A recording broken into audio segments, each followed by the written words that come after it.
2025 ప్రథమార్థంలో 76 land deals గతేడాది మొదటి 6 నెలల కంటే 1.15 రెట్లు ఎక్కువ. ప్రపంచవ్యాప్తంగా పలు ఉద్రిక్తతలు ఉన్నప్పటికీ మన దేశ రియల్ ఎస్టేట్ రంగంలో డిమాండ్ బాగానే ఉంది. దేశంలోని పలు ప్రధాన నగరాల్లో భూ ఒప్పందాలు పెరిగాయి. రియల్టర్లు, భూ యజమానుల మధ్య లావాదేవీలు, ఉమ్మడి అభివృద్ధి ఒప్పందాలు 2024 మొదటి 6 నెలల కంటే 2025 తొలి అర్ధభాగంలో 1.15 రెట్లు ఎక్కువగా నమోదయ్యాయి. ఈ మేరకు వివరాలను రియల్ ఎస్టేట్ కన్సల్టెన్సీ సంస్థ అనరాగ్ తన తాజా నివేదికలో వెల్లడించింది. 2025 మొదటి 6 నెలల్లో 233 మిలియన్ చదరపు అడుగుల అభివృద్ధి సామర్థ్యంతో 2898 ఎకరాలకు సంబంధించిన భూ ఒప్పందాలు దేశంలోని ప్రధాన నగరాల్లో జరిగినట్టు తెలిపింది. ఈ లావాదేవీల మార్కెట్ విలువ 30,885 కోట్లు అయినప్పటికీ 1.47 లక్షల కోట్ల ఆదాయాన్ని ఆర్జించే సామర్థ్యం కలిగి ఉన్నట్టు పేర్కొంది.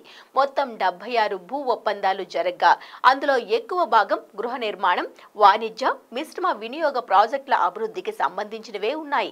17 ఉమ్మడి అభివృద్ధి ఒప్పందాలు 782 ఎకరాల్లో విస్తరించి 6,765 కోట్ల మార్కెట్ విలువతో ఉన్నాయి. 1,200 ఎకరాలకు పైగా నివాస అభివృద్ధి కోసం 54 ప్రత్యేక ఒప్పందాలు జరిగాయి.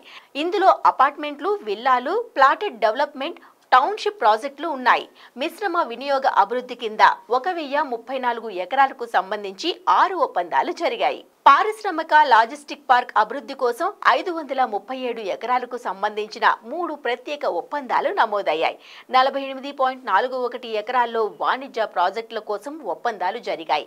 2025 మొదటి అర్ధభాగంలో జరిగిన 76 భూ ఒప్పందాలలో 991 ఎకరాలకు సంబంధించిన 67 ఒప్పందాలు 7 ప్రధాన నగరాల్లో జరగ్గా మిగిలిన 9 ఒప్పందాలు 1,907 ఎకరాలకు సంబంధించినవి.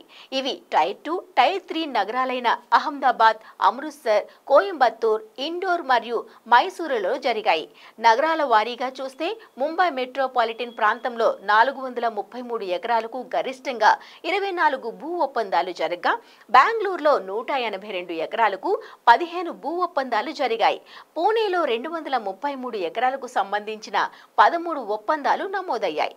మొదటి అర్ధభాగంలో భూమి కొనుగోలు చేసిన అగ్ర డెవలపర్లలో Godrej Properties, Puravankara, Signature Global, M3M Group, Brigade Group, Microtek Developers, Lodha, Prestige, Kolte Patil Developers, Mahindra వంటి సంస్థలు ఉన్నాయి.